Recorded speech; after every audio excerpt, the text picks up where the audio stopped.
MySQL டேட்டாபேஸை நம்மளோட பிசியில் install பண்ணோம்னா ஃபர்ஸ்ட் அதை நம்ம டவுன்லோட் பண்ணணும். அதுக்கு உங்கள் ப்ரௌசர் ஓப்பன் பண்ணிட்டு MySQL இன்ஸ்டாலர் அப்படின்னு டைப் பண்ணி சர்ச் பண்ணுங்க. வர சர்ச் ரிசல்ட்ல டவுன்லோட் MySQL அப்படின்னு ஃபர்ஸ்ட் ஒரு ஆப்ஷன் வந்திருக்கும். அதை கிளிக் பண்ணுங்க. இதுல எந்த வெர்ஷன் வேணும் அப்படின்னு ஒரு ஆப்ஷன் இருக்கும். அதே மாதிரி என்ன ஆப்ரேட்டிங் சிஸ்டத்துக்கு வேணும் அப்படிங்கிற ஆப்ஷன் வந்து இருக்கும். 8.0.36 அப்படிங்கிறத லேட்டஸ்ட் வெர்ஷன். அதே மாதிரி நான் யூஸ் பண்ணிட்டு இருக்கிற ஆப்ரேட்டிங் சிஸ்டம் வந்து மைக்ரோசாஃப்ட் விண்டோஸ் தான். கீழே டவுன்லோட் பண்றதுக்கு ரெண்டு ஆப்ஷன் வந்து இருக்கும். ஒன்று 2.1 MBயில் வெறும் இன்ஸ்டாலர் மட்டும் இருக்கும். இன்னொன்று ஃபுல் செட்டப்பாக நமக்கு 285 MBயில் வந்து இருக்கும். ஸோ இதுக்கு நேராக டவுன்லோட் வந்து கிளிக் பண்ணுங்க. அதில் டவுன்லோட் கிளிக் பண்ண உடனே இந்த மாதிரி ஒரு பேஜ் வந்து வரும். லாகின் சைன் அப் அப்படிங்கிறது வந்து இருக்கும். இது நம்ம பண்ண வேண்டாம். கீழே இருக்கிற no thanks just start my டவுன்லோடை மட்டும் கிளிக் பண்ணுங்க. நமக்கு இந்த மாதிரி டவுன்லோட் ஆக ஆரம்பிச்சிடும். டவுன்லோட் ஆயிருச்சு. இதை இங்கேயும் நீங்க டபுள் கிளிக் பண்ணி ஓபன் பண்ணலாம். இல்லைன்னா ஃபைல் மேனேஜர் போயிட்டு டவுன்லோட்ஸ்ல பார்த்தீங்கன்னா டாப்ல வந்து இருக்கும். அதை டபுள் கிளிக் பண்ணுங்க.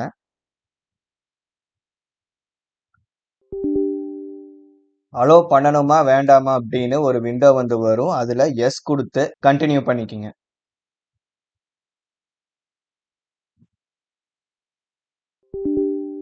இன்னொரு டைமும் அதே மாதிரி அலோ பண்றதுக்காக ஒரு ஆப்ஷன் கேட்கும். அதுக்கும் எஸ் வந்து கொடுத்துருங்க. ரெண்டு டைம் எஸ் கொடுத்ததுக்கு அப்புறம் இந்த மாதிரி ஒரு விண்டோ வந்து வரும்.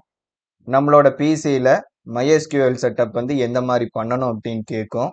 இதுல சர்வர் ஒன்லியா இல்ல கிளைண்ட் ஒன்லியா அப்படிங்கிறது இருக்கு. சர்வர் ஒன்லினா MySQLோட சர்வர் மட்டும் வரும். ஒர்க் பெஞ்ச் வந்து வராது. இதே கிளைண்ட் ஒன்லி வந்து செலக்ட் பண்ணோம்னா ஒர்க் பெஞ்ச் மட்டும் வரும், சர்வர் வந்து வராது.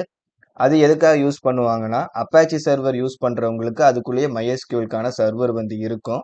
ஒர்க் பெஞ்ச் மட்டும் அவங்க கிட்ட இருக்காது. அப்ப ஒர்க் பெஞ்ச் சாஃப்ட்வேர் மட்டும் அவங்களுக்கு தேவைப்படும். அதனால கிளைண்ட் ஒன்லி கொடுத்து ஒர்க் பெஞ்ச் மட்டும் இன்ஸ்டால் பண்ணுவாங்க. ஆனா நம்ம வந்து அப்பாச்சி சர்வர் எல்லாம் யூஸ் பண்ண போறது கிடையாது. நமக்கு சர்வரும் தேவைப்படும். அதே மாதிரி GUI அப்ளிகேஷனும் வந்து தேவைப்படும். அதனால ஃபுல் செட்டப் வந்து செலக்ட் பண்ணிக்கலாம்.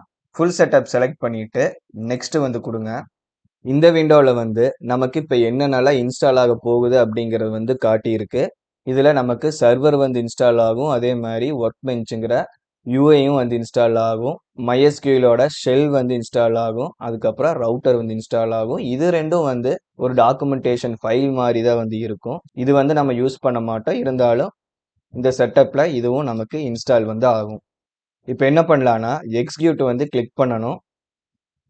நீங்க ஆல்ரெடி MySQL வந்து இன்ஸ்டால் பண்ணாம இருந்திருந்தீங்க அப்படின்னா ஃபர்ஸ்ட் டைம் நீங்க பண்ணும்போது மைக்ரோசாஃப்ட்ல இருந்து C++ ரீடிஸ்ட்ரிபியூட்டபிள் ஃபைல்ஸை வந்து இன்ஸ்டால் பண்ணணும் அப்படின்னு கேட்டு ஒரு குட்டி பாப்அப் விண்டோ வந்து வரும். அதில் அலோவ் பண்ணி இன்ஸ்டால் பண்ணிக்கிங்க.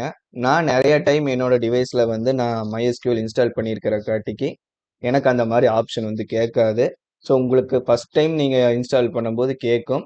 அதை இன்ஸ்டால் பண்ணுங்க அப்படின்னா தான் MySQL வந்து வேலை செய்யும். ஸோ எதுக்காக C++ அந்த ரீடிஸ்ட்ரிபியூட்டபிள் ஃபைல்ஸை வந்து இன்ஸ்டால் பண்ண சொல்கிறேன் அப்படின்னா MySQL டேட்டாபேஸ் வந்து கம்ப்ளீட்டாக C++-ஐ வச்சு தான் பில்ட் பண்ணியிருக்காங்க. ஸோ இது ரன் ஆகணும் அப்படின்னா அந்த ரீடிஸ்ட்ரிபியூட்டபிள் ஃபைல்ஸ் வந்து கண்டிப்பாக தேவைப்படும்.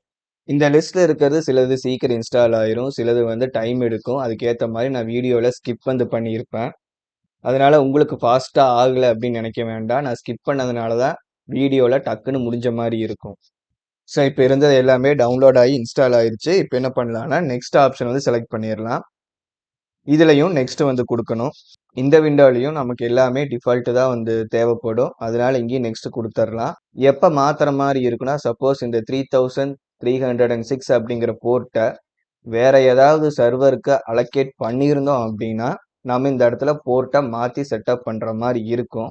நீங்கள் மேனுவலாக அந்த மாதிரி எந்த கான்ஃபிகரேஷனும் பண்ணியிருக்க மாட்டீங்க அப்படிங்கும்போது நம்ம டைரெக்டாக நெக்ஸ்ட் கொடுத்துடலாம். ஸோ மேக்ஸிமம் பண்ணியிருக்க மாட்டோம். ஃபீல்டில் அதிக எக்ஸ்பீரியன்ஸ் இருக்கிறவங்க இந்த மாதிரி போர்ட் கான்ஃபிகரேஷன் எல்லாம் மாற்றுவாங்க. ஸோ ப்ரெஷராக இருக்கீங்க அப்படிங்கும்போது இதை பண்ணியிருக்க வாய்ப்பு இல்லை. ஸோ நெக்ஸ்ட் வந்து கொடுத்துடலாம்.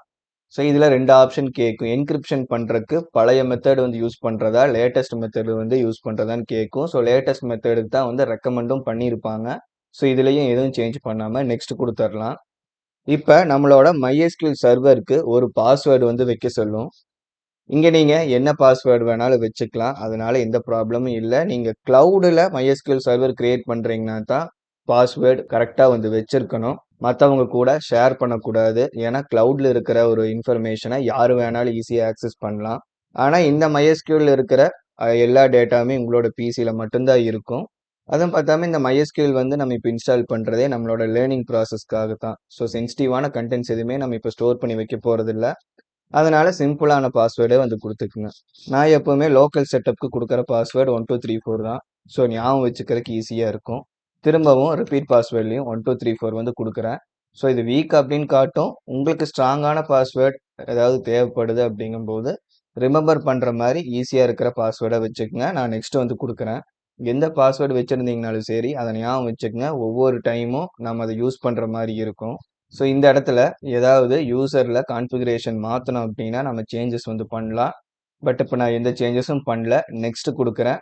ஸோ இதுக்கும் நெக்ஸ்ட் குடுத்துறலாம். இதுல சில பேக் அண்ட் ப்ராசஸ் வந்து நடத்துறதுக்கான ஆக்சஸ் வந்து கேட்கும். ஸோ இத எக்ஸிக்யூட் பண்ணிட்டோம்னா, இதுல இருக்கிறதும் எல்லாமே ரன் ஆகி முடிஞ்சிரும்.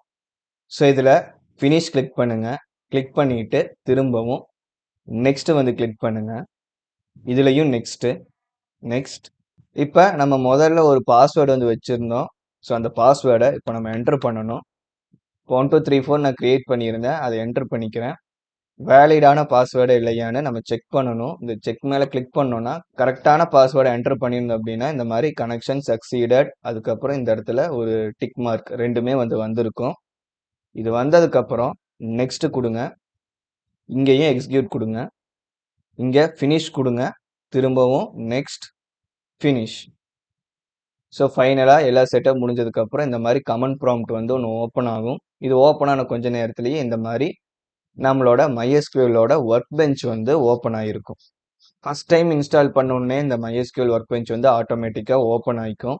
இப்போ இதை நான் க்ளோஸ் பண்ணிவிட்டு மறுபடியும் சர்ச் பண்ணி ஓப்பன் பண்ணி காட்டுறேன். ஸோ அதுக்கு முன்னாடி இதையும் க்ளோஸ் பண்ணிடலாம். இது நமக்கு இனி தேவைப்படாது. சர்ச்சில் ஒர்க் பெஞ்ச் அப்படின்னு டைப் பண்ணோன்னா நமக்கு ஃபர்ஸ்ட் ஆப்ஷனாக அது வந்து வரும். ஸோ இதை கிளிக் பண்ணுங்க. திரும்பவும் இந்த பேனல் வந்து நமக்கு ஓப்பன் ஆயிரும். இதுல லோக்கல் இன்ஸ்டன்ஸ் அப்படின்னு ஒன்று கிரியேட் ஆகிருக்கும். இதோட யூசர் வந்து ரூட் அப்படின்ட்டு வந்து இருக்கும். யாரு MySQL இன்ஸ்டால் பண்ணாலும் டிஃபால்ட் யூசர் நேமா ரூட் அப்படிங்கிறத வரும். நம்ம சேஞ்ச் பண்ணால் மட்டும்தான் அது மாறும். ஸோ அதே மாதிரி நம்மளோட சிஸ்டம் தான் இது சர்வரா யூஸ் பண்ணுது அப்படிங்கிறங்காட்டிக்கு லோக்கல் ஹோஸ்ட் அப்படின்னு வந்து இருக்கும். அண்ட் போர்ட் நம்பர் ஆல்ரெடி நம்ம பார்த்த மாதிரி 3306ல வந்து MySQL வந்து சர்வ் ஆகிட்டு இருக்கும். இப்போ நம்மளோட டேட்டா பேஸை வியூ பண்ணணும் அப்படின்னா இது மேலே கிளிக் பண்ணணும். கிளிக் பண்ணால் நம்ம கிரியேட் பண்ண பாஸ்வேர்டு என்டர் பண்ண சொல்லும். நான் 1234 போட்டு ஓகே கொடுக்குறேன். நம்மளோட MySQL டேட்டாபேஸ் வந்து சக்ஸஸ்ஃபுல்லாக ஓப்பன் ஆயிருச்சு. நீங்கள் ஃபர்ஸ்ட் டைம் உள்ளே வரும்போது செட்டப் இந்த மாதிரி அட்மினிஸ்ட்ரேஷன் அப்படிங்கிறதுல இருக்கும். அதுக்கப்புறம் இந்த பேனல் இந்த மாதிரி இருக்குது. ஸோ இனிஷியலாக நீங்கள் ஃபர்ஸ்ட் டைம் உள்ளே வரும்போது இந்த மாதிரி தான் இருக்கும். அண்ட் இந்த கொரி பேஜ் வந்து எம்டியாக இருக்கும். நான் ஆல்ரெடி ஒர்க் பண்ணிட்டு இருந்ததை அன்இன்ஸ்டால் பண்ணங்காட்டிக்கு சில கேச் மெமரி வந்து எடுத்து வச்சிருக்கு. ஸோ அதை பேஸ் பண்ணி என்னோட ப்ரிஃபரன்ஸை மாற்றி காமிச்சிருக்கு. நீங்கள் ஃபர்ஸ்ட் டைம் உள்ளே வரும்போது செட்டப் இப்போ இருக்கிற மாதிரி தான் இருக்கும். அட்மினிஸ்ட்ரேஷனில் வந்து இருக்கும். நம்மளோட டேட்டா பேஸ் எல்லாம் பார்க்கணுன்னா அதை ஸ்கீமாஸ்க்கு வந்து மாற்றிக்கணும். அதே மாதிரி இனிஷியல் ஸ்டேஜஸில் இந்த பேனல் நமக்கு தேவைப்படாது. இங்கே மேலே இருக்கிற 3வது ஆப்ஷனை கிளிக் பண்ணிங்கன்னா இந்த பேனலும் ஹைட் ஆகிக்கும். இந்த ஏரியா வந்து நம்ம கொரி எழுதுறதுக்காக யூஸ் பண்ணுவோம். உங்களுக்கு SQL லாங்குவேஜ் தெரியும் அப்படின்னா SQL கொரிஸ் எல்லாமே நம்ம இங்கே எழுதி டெஸ்ட் பண்ணிக்கலாம். இல்லை உங்களுக்கு SQL தெரியாது அப்படின்னாலும் பரவாயில்ல. நம்ம ஃபியூச்சரில் SQL வந்து கம்ப்ளீட்டாக பார்க்க போகிறோம். அதுக்கப்புறம் நீங்கள் SQL கொரிஸ் வந்து இங்கேயே எழுதி டெஸ்ட் பண்ணலாம். இந்த ஸ்கீமாஸில் நம்ம எப்போ இன்ஸ்டால் பண்ணாலும் சரி இந்த டிஃபால்ட்டாக இந்த 3 ஸ்கீமாஸ் வந்து கொடுத்துருக்கோம். இந்த ஸ்கீமாஸ் அப்படிங்கிறது தான் டேட்டா பேசஸ். இப்போ நம்மளே கிரியேட் பண்ணால் கூட இந்த இடத்துல ஒரு புது டேட்டா பேஸ் வந்து ஆட் ஆகும். ஸோ நம்மளோட ஓன் டேட்டா பேஸ் எப்படி கிரியேட் பண்ணலாம்னா இங்கே மேலே இருந்து 4வது இருக்கிற ஐக்கானை வந்து கிளிக் பண்ணுங்க. கிளிக் பண்ணீங்கன்னா இந்த மாதிரி ஒரு பேனல் வந்து வரும். இதில் நியூ ஸ்கீமா அப்படிங்கிற பேர் இருக்குது. இதை ரிமூவ் பண்ணிட்டு உங்களுக்கு டேட்டா பேஸ்க்கு என்ன பேர் வைக்கணும்னு தோணுதோ அந்த பேர் வந்து வச்சுக்குங்க. டேட்டா பேஸோட நேம் வந்து கம்ப்ளீட்டாக லோயர் கேஸில் தான் வந்து இருக்கணும். நீங்கள் அப்பர் கேஸ் கொடுத்தீங்கன்னா கூட அது லோயர் கேஸை தான் கன்வெர்ட் பண்ணிக்கும். டேட்டா பேஸோட நேமை இங்கே டைப் பண்ணதுக்கப்புறம் இங்கே அப்ளை கொடுங்க. திரும்பவும் இதில் அப்ளை கிளிக் பண்ணிடுங்க. அதுக்கப்புறம் ஃபினிஷ். இப்போ இந்த விண்டோவை வந்து க்ளோஸ் பண்ணிடலாம். இப்போ இந்த இடத்துல test_dbன்னு நம்ம கொடுத்த நேமில் ஒரு டேட்டா பேஸ் வந்து கிரியேட் ஆயிருச்சு. இந்த டேட்டா பேஸை ஓப்பன் பண்ணி பார்க்கணும். இந்த பக்கத்தில் இருக்கிற ட்ரையாங்கிள் சிம்பிளை வந்து கிளிக் பண்ணணும். கிளிக் பண்ணால் ட்ராப் டவுனில் உள்ளே இருக்கிற ஆப்ஷன்ஸ் எல்லாம் நமக்கு காட்டும். நம்மளோட டேபிள்ஸில் எதுவுமே இல்லை, எம்டியாக இருக்குது. ஏன்னா இப்போ தான் டேட்டா பேஸை வந்து கிரியேட் பண்ணோம். ஆனால் ஆல்ரெடி எக்ஸிஸ்டிங்காக இருக்கிற டேட்டா பேஸில் பார்த்தீங்கன்னா டேபிள்ஸ்குள்ளே சில டேபிள்ஸ் வந்து இருக்கும். ஸோ இதில் இவ்வளோ டேபிள்ஸ் வந்து இருக்குது. இதெல்லாம் எதுவும் நமக்கு தேவைப்படாது. ஸோ இதில் டெலீட் பண்ணணும் அப்படின்னு நினச்சிங்கன்னா ரைட் கிளிக் பண்ணுங்கள். ட்ராப் ஸ்கீமா வந்து கொடுத்தீங்கன்னா அடுத்து இந்த மாதிரி ஒரு ஆப்ஷன் கேட்கும். அதில் ட்ராப் நவ் கொடுத்துட்டிங்கன்னா அந்த டேட்டா பேஸ் எல்லாம் டெலீட் ஆயிடும். ஏன்னா டிஃபால்ட்டாக வந்த டேட்டா பேஸ்னால நமக்கு எந்த யூஸும் கிடையாது. ஸோ நம்ம டைரெக்டாக அதை டெலீட் பண்ணிடலாம்.